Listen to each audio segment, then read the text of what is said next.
갈등 해결을 위한 윈윈 전략, 구름 디베이트를 소개합니다. 구름 디베이트는 TOCF의 생각도구 구름을 활용하여 대립이 아닌 상호 윈윈 해결책을 찾아나가는 창의적인 토론 방법입니다. 구름 디베이트를 위한 포맷을 단계별로 소개해드리겠습니다. 먼저 디베이트를 위해 참가자들은 다음과 같이 좌석 배치를 합니다. 토론 진행자는 뒤쪽에 앉고 양측은 마주보고 앉습니다. 그리고 앞쪽에는 구름 보드판이 부착되어 있습니다. 지현인의 빈터를 놀이터로 이용해야 하는가라는 주제로 학생들과 디베이트를 했던 사례로 구름 디베이트 방법을 소개하겠습니다. 새로 이사온 지현인의 집에는 넓은 빈터가 있지만 이곳은 동네 아이들의 놀이터로 이용되고 있었습니다.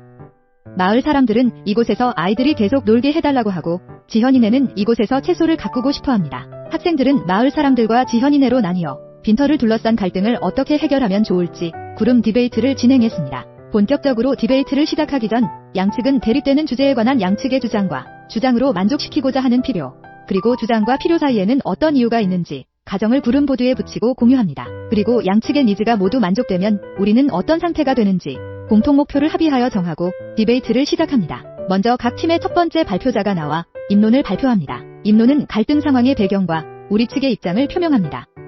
구름을 읽는 방법을 활용하면 입론 발표를 쉽게 할 수 있습니다. 다음으로 첫 번째 수기 시간을 갖습니다. 이때 팀원들과 논의하여 우리 측의 주장으로 상대 측의 필요를 만족시키는 해결책을 찾기 위해 상대 측의 가정을 깨는 윈윈 해결책을 찾습니다. 다음으로 두 번째 발표자는 구름보드에 팀원들이 찾은 해결책을 붙이고 우리 측의 주장으로 상대 측의 필요를 만족시킬 수 있는 윈윈 해결책을 발표합니다. 다음으로 학생들은 상대 측이 제시한 해결책이 우리의 필요를 만족시키는지 만족시키지 못하는 부분이 있다면 무엇인지 질문을 준비하는 두 번째 수기 시간을 갖습니다. 이때에는 PMI 토론 방법을 활용하여 상대 측의 해결책이 우리 측의 필요를 만족하는지 만족하지 못하는 부분이 있다면 무엇인지 새로운 대안은 없는지 등을 토론하고 상대 측에 어떠한 질문을 할 것인지를 준비합니다. 다음 교차질의 시간에 학생들은 상대 측이 제시한 해결책에 대해 질문하고 답변을 듣습니다. 상대 측이 제시한 해결책에 대해 수기 시간 동안 팀원들과 논의한 내용을 바탕으로 상대 측에 질문을 합니다. 마지막으로 결론 발표를 합니다. 결론에서는 양측이 제시한 해결책에 대해 질문하고 피드백 받은 내용을 바탕으로 갈등 상황을 해결하기 위해 문제 해결을 위한 아이디어를 정리하여 최종 발표를 합니다. 우리 측의 해결책뿐만 아니라 상대 측이 내놓은 해결책 중 우리 측의 필요를 만족하는 해결책이 있다면 이를 수용할 것이라는 것도 함께 발표합니다. 마지막으로 학생들은 구름 디베이트한 내용을 바탕으로 논술문을 작성합니다.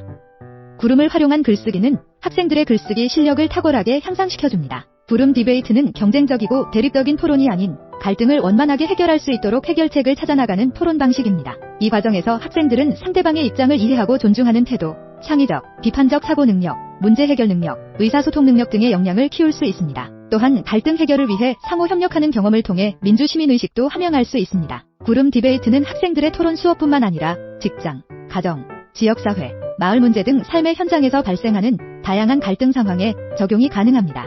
창의적 사고와 열린 마음으로 갈등을 해결하는 새로운 방식, 구름 디베이트를 경험해보세요. 구름 디베이트 교육에 대해 궁금한 사항은 문의해주세요.